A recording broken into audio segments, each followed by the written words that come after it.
সুপ্রিয় দর্শক মণ্ডলী, আমরা সব সময় শুনে এসেছি নবীজি সাল্লাল্লাহু আলাইহি ওয়াসাল্লামকে কষ্ট দেওয়ার জন্য জনৈক বুড়ি পথে কাঁটা বিছিয়ে রাখত। কোথায় ছিল সেই বুড়ির ঘর? নবীজিকে কাঁটা দেওয়ার ঘটনা কোথায় ঘটেছিল? এছাড়াও নবীজি সাল্লাল্লাহু আলাইহি ওয়াসাল্লামের দুধমা হালিমার কথাও আমরা শুনেছি, কিতাবে বা বই পুস্তকে পড়েছি, যার সম্মানার্থে নবীজি সাল্লাল্লাহু আলাইহি ওয়াসাল্লাম নিজের গায়ের চাদর বিছিয়ে তাকে বসতে দিয়েছিলেন। সেই হালিমার বাড়ি বা কোথায় ছিল? আসুন আমরা একে একে সেই বুড়ির বাড়ি এবং দুধমা হালিমার উপত্যকা অঞ্চলে গিয়ে ঘুরে ঘুরে তা প্রত্যক্ষ করে আসি। চলুন প্রিয় দর্শকবৃন্দ, এই বিশ্বরোডটি চলে গেছে তায়েফ নগরী পর্যন্ত। মক্কা থেকে তায়েফের দূরত্ব হল 100 কিলোমিটার। সেই তায়েফ জুড়ে রয়েছে নবীজি সাল্লাল্লাহু আলাইহি ওয়াসাল্লামের বিভিন্ন সময়ের হাজারো স্মৃতি। তায়েফেরই একটি অঞ্চলে সেই মহিলার বাড়ি রয়েছে যে মহিলা নবীজি সাল্লাল্লাহু আলাইহি ওয়াসাল্লামের পথে কাঁটা বিছিয়ে রাখত। তায়েফ থেকে আরো 60 কিলোমিটার দূরে রয়েছে আরেকটি উপত্যকা, সেটাকে ওয়াদিয়ে হালিমা বলা হয়। সেখানেই রয়েছে হালিমা সাদিয়া রাদিয়াল্লাহু তাআলা আনহার বাড়ি। এই বিশ্বরুট আঁকাবাঁকা হয়ে অনেক বড় পাহাড়ের উপর দিয়ে তায়েফে গিয়ে পৌঁছেছে, কারণ তায়েফ যেতে হলে সেই বড় পাহাড়টি পার হয়েই যেতে হয়। দেখুন কিভাবে ঘুরিয়ে ঘুরিয়ে রাস্তাকে পাহাড়ের উচ্চতায় পৌঁছানো হয়েছে। তাই গাড়ি কখনো উপর দিকে আবার কখনো নিচের দিকে উঠানামা করার মাধ্যমে পাহাড়টি পার হতে হয়। মাঝে এক জায়গায় দেখা যায় এভাবে বৈদ্যুতিক ক্যারিয়ারের মাধ্যমে মানুষ পাহাড়ে উঠানামা করছে। নবীজি সাল্লাল্লাহু আলাইহি ওয়াসাল্লাম সেই 1400 বছর আগের দুর্গম পথ পাড়ি দিয়ে শুধু দ্বীনের দাওয়াত দেওয়ার জন্য তায়েফে এসে পৌঁছেছিলেন। মক্কা থেকে তায়েফের উচ্চতা আরো 7000 ফিট বেশি, তাই পাহাড় ডিঙ্গিয়েই তায়েফ শহরে পৌঁছতে হয়। এই সাইনবোর্ডের নিচ থেকেই তায়েফ সীমানা শুরু। দর্শক মণ্ডলী, 2008 সালের কথা বলছি। জুন মাসের প্রচন্ড খরতাপে মক্কায় যখন 41 ডিগ্রি তাপমাত্রা দেখে এসেছিলাম, 12টার দিকে তায়েফে এসে পৌঁছে দেখি এক সুন্দর নাতিশীতোষ্ণ পরিবেশ। মাত্র 26 ডিগ্রি সেলসিয়াস তাপমাত্রা। কিছু সবুজের সমারোহ দেখা গেল তায়েফে। তায়েফের প্রকৃতি রুক্ষ নয়, বেশ স্বাচ্ছন্দ্যময় নগরী। মাঝে মাঝে বৃষ্টিপাত হয় এখানে। তায়েফ শহরের এক পার্শ্বে দেখা যাচ্ছে পুরনো একটি ছোট্ট মসজিদ। এটাকে মসজিদে আলী বা আদালতে আলী বলা হয়। এখানেই ছিল হযরত আলী রাদিয়াল্লাহু তাআলা আনহুর বিচারালয়। এখানে বসেই তিনি বিচার কার্য পরিচালনা করতেন। এখানে এসে নবীজি সাল্লাল্লাহু আলাইহি ওয়াসাল্লাম নামাজও পড়েছিলেন। এজন্য এটাকে মসজিদে আলীও বলা হয়। আব্বাসীয় খলিফাদের আমলে এটাকে কিছু সংস্কার করা হলেও এটা রয়ে গেছে সেই আগের মতোই। এখন অবশ্য মসজিদটি বন্ধ রাখা হয়েছে, কাউকে আর প্রবেশ করতে দেয়া হয় না। মসজিদটির চারপাশে কাঁটাতারের বেষ্টনী দেয়া হয়েছে, ভেতরে প্রবেশের কোনো সুযোগ নেই। এই মসজিদ থেকে একটু পশ্চিম দিকে অগ্রসর হলেই রয়েছে সেই জায়গা যেখানে নবীজি সাল্লাল্লাহু আলাইহি ওয়াসাল্লাম দ্বিতীয়বারের মতো এসে তায়েফবাসী আত্মীয় স্বজনের মাঝে ইসলামের দাওয়াত দিয়েছিলেন। দুধমা হালিমার কাছ থেকে চলে যাবার পর এখানেই তিনি এসে ইসলাম প্রচারে আত্মনিয়োগ করেছিলেন। যে ভবনটি আপনারা দেখছেন, ঠিক এই ভবনের জায়গাতেই যে সাধারণ একটি ঘর ছিল, সেই ঘরে বসবাস শুরু করেছিলেন তিনি। কিন্তু এখানকার লোকেরা তার মায়াময় ডাকে সাড়া দেয়নি, বরং তারা নবীজি সাল্লাল্লাহু আলাইহি ওয়াসাল্লামের উপর অত্যাচার শুরু করে এবং তার পবিত্র মুবারক শরীরে পাথর নিক্ষেপ করে। এই রাস্তাটি আজ রাজপথে পরিণত হয়েছে, কিন্তু এ পথেই আজ থেকে 1400 বছর আগে আমাদের প্রিয় নবীকে পাথর মারা হয়েছিল। কোন পাষাণ রে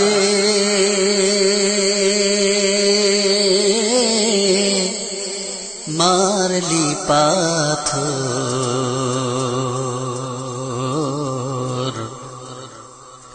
মোর নবীজির খুন বয়ে যায়। এই রাস্তা দিয়ে সামনের দিকে সামান্য অগ্রসর হলেই রাস্তার ডান পাশে নেট দিয়ে ঘেরা একটি উঁচু জায়গা রয়েছে, যেখানে বসে নবীজি সাল্লাল্লাহু আলাইহি ওয়াসাল্লাম ওযু করতেন। সাদা দেয়াল এবং সিঁড়ি করা স্বল্প পরিসরের এই সেই উঁচু জায়গা, এখানে বসেই নবীজি সাল্লাল্লাহু আলাইহি ওয়াসাল্লাম উজু করতেন। এর পাশেই রয়েছে মসজিদ, এই মসজিদেই তিনি নামাজ আদায় করতেন। এখান থেকেই ঘুরে ঘুরে মানুষদেরকে এক আল্লাহর পথে আহ্বান করতেন। মসজিদের ছাদের দৃশ্য দেখা যাচ্ছে, এভাবে পুরনো অবস্থাতেই সেটাকে রাখা হয়েছে। মসজিদের সাথেই এটা একটি কূপ ছিল, যেখান থেকে নবীজি সাল্লাল্লাহু আলাইহি ওয়াসাল্লাম উজুর জন্য পানি উত্তোলন করতেন। অন্য পাশ থেকে নেট দিয়ে ঘেরা সেই উজুর জায়গাটি দেখা যাচ্ছে। কান্দে আসমান জমিন। যে বুড়ি নবীজি সাল্লাল্লাহু আলাইহি ওয়াসাল্লামের পথে কাটা বিছাত, সেই বুড়ির ঘর ছিল এটা। বুড়ির নাম ছিল উম্মে জামিল। এই ঘরেই সে বসবাস করত। আজ জীর্ণ শীর্ণ ভাঙা বাড়িতে পরিণত হয়েছে এটা। সেই 1400 বছর আগের বাড়ি এটা। এই সেই বুড়ির বড়ই গাছ। এই গাছের বিষাক্ত কাঁটা বুড়ি রাস্তায় পুঁতে রাখত, আর সে কাঁটার আঘাতে নবীজি সাল্লাল্লাহু আলাইহি ওয়াসাল্লামের পা মুবারক জর্জরিত হয়ে যেত। সেই পুরনো গাছটি আজ মরা অবস্থায় দাঁড়িয়ে আছে এখানে স্মৃতির স্মারক হয়ে। একটি পাহাড় দেখতে পাচ্ছেন আপনারা। এই পাহাড়ের চূড়ায় দুটি পাথর রয়েছে। এর একটি পাথর শত্রুরা নবীজিকে হত্যার উদ্দেশ্যে পাহাড়ের উপর থেকে গড়িয়ে দিয়েছিল, সঙ্গে সঙ্গে আরেকটি পাথর পাশ থেকে এসে গড়ানো পাথরকে আটকিয়ে দিয়েছিল। সে পাথর আজ সেই অবস্থায় পাহাড়ের উপর বিদ্যমান রয়েছে। এটাকে বলা হয় নবীজির মুজেজার পাথর। দর্শক মণ্ডলী, এবার চলুন তায়েফ থেকে 60 কিলোমিটার দূরে অবস্থিত ওয়াদিয়ে হালিমায়, অর্থাৎ বিবি হালিমাতু সাদিয়া রাদিয়াল্লাহু তাআলা আনহার বাড়ি। হযরত হালিমা রাদিয়াল্লাহু তাআলা আনহা একটি জন্তুর পিঠে সওয়ার হয়ে নবীজি সাল্লাল্লাহু আলাইহি ওয়াসাল্লামকে নিয়ে এই পথ দিয়েই তার বাড়িতে এসেছিলেন। পাকা রাস্তা থেকে হালিমা রাদিয়াল্লাহু তাআলা আনহার বাড়ি পর্যন্ত কাঁচা রাস্তা। এটা তৈরি করা কোনো রাস্তা নয়, বরং মানুষের যাওয়া আসায় এই রাস্তা এমনিতেই তৈরি হয়ে গেছে। হযরতে হালিমা রাদিয়াল্লাহু তাআলা আনহা বনু সাদ গোত্রের ভাগ্যবতী মহিলা ছিলেন বলে তাকে সাদিয়া বলা হয়। তৎকালীন সময়ে উট, দুম্বা, মেষ, ছাগল, ভেড়া ইত্যাদি লালন পালন করেই আরবের লোকেরা তাদের জীবিকা নির্বাহ করত।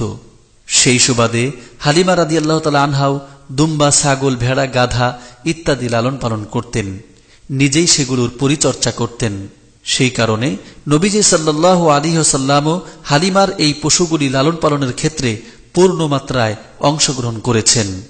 আজ ১৫০০ বছর পরে এখনো সেই উট, দুম্বা আছে। আছে উন্মুক্ত আকাশ, বাতাস, খোলা ময়দান, মরুভূমি। কেবল নেই আমাদের সেই প্রিয় নবী, নেই তার সেই মা হালিমাতু সাদিয়া রাদিয়াল্লাহু আনহা। পৃথিবী জুড়ে ওই সবুজ প্রকৃতিতে দেখি তব ছবি হে রাসূল, বয়ে চলা বাতাসে শুনি তব নাম হে রাসূল।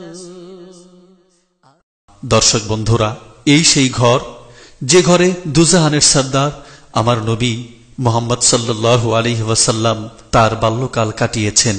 হতে পারে এটা একটি জীর্ণশীর্ণ ভাঙা ঘর, কিন্তু সৌভাগ্য এই ঘরের যে ঘরটিতে রাহমাতুল্লিল আলামিনের নিষ্পাপ পবিত্র দেহের স্পর্শ লেগে আছে।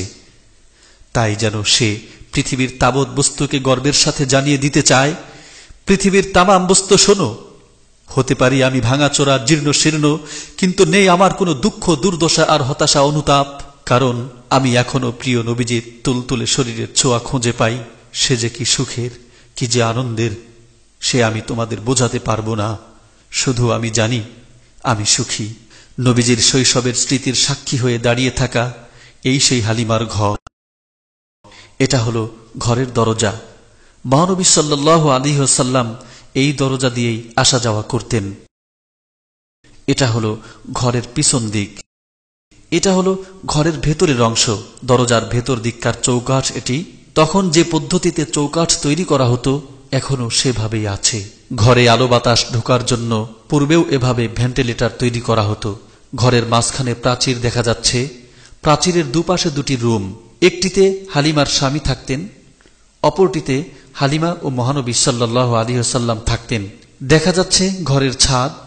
এখন অবশ্য হুবহু ছাদ নেই, বরং কাষ্ঠখণ্ড ইত্যাদি উপরে রাখা আছে। সম্ভবত এগুলোর উপরেই কোনোভাবে ছাদ তৈরি করা ছিল। পাহাড়ের চূড়া থেকে পূর্ব দিকে 100 ফুট নিচে এই জায়গাটাতেই নবীজি সাল্লাল্লাহু আলাইহি ওয়াসাল্লামের সিনা চাক বা ওপেন হার্ট সার্জারি হয়েছিল, বাংলায় যাকে বলে বক্ষ বিদারণ। মোট 4 বার বক্ষ বিদারণ হয়েছিল নবীজি সাল্লাল্লাহু আলাইহি ওয়াসাল্লামের। তার মধ্যে প্রথমবার হয়েছিল এখানেই।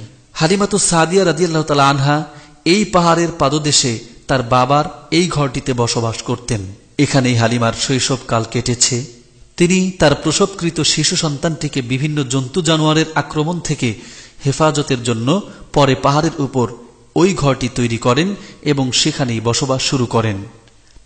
আমরা সকলেই জানি হুজুর সাল্লাল্লাহু আলাইহি সাল্লাম ছাড়াও তার নিজের গর্ভের একজন সন্তান ছিল। পরবর্তীতে দুধ পান করানোর জন্য হুজুর সাল্লাল্লাহু আলাইহি সাল্লামকে তিনি নিয়ে আসেন এবং সকলে মিলে এই ঘরটাতেই বসবাস শুরু করেন। সম্মানিত দর্শক মণ্ডলী, হয়তো আমাদের পক্ষে সুদূর আরবের এই প্রত্যন্ত অঞ্চলে এসে এসব দৃশ্য অবলোকন করা সম্ভব নয়। তাই প্রযুক্তির উপহার এই ক্যামেরার মাধ্যমে সেই দৃশ্যগুলো প্রত্যক্ষ করে হৃদয়ে প্রশান্তির প্রলেপ লাগাতে চেষ্টা করলাম। উদ্দেশ্য, এসব দৃশ্য দেখে যেন হুজুর সাল্লাল্লাহু আলাইহি ওয়াসাল্লামের সাথে মহব্বতের সম্পর্ক আমরা বাড়াতে পারি, মনকে যেন প্রস্তুত করতে পারি হুজুরের সুন্নাহ ও আদর্শ ধারণ করার জন্য। এছাড়া অন্য কোনো উদ্দেশ্য যেন আমাদের মাঝে ক্রিয়াশীল না হয়। সঙ্গত কারণে আরেকটি কথা জানিয়ে রাখি, এ পর্যন্ত যত দৃশ্য আপনারা দেখলেন তার সবগুলিই আমাদের ধারণ করা নয়। যারা এসব দৃশ্য খুব কষ্ট করে ধারণ করে এনে আমাদের পর্যন্ত পৌঁছেছেন তাদের প্রতি আমরা আন্তরিক কৃতজ্ঞতা জ্ঞাপন করছি। দোয়া করি আল্লাহ যেন তাদের জাযায়ে খায়ের দান করেন। কোন পাষাণ রে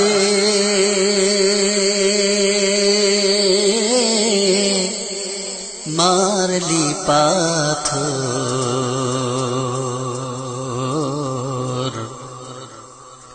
মোর নবীজির খুন বয়ে যায়। কোন পাষাণ রে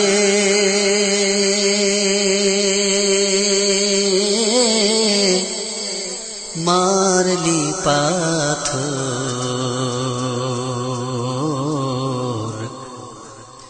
মোর নবীজির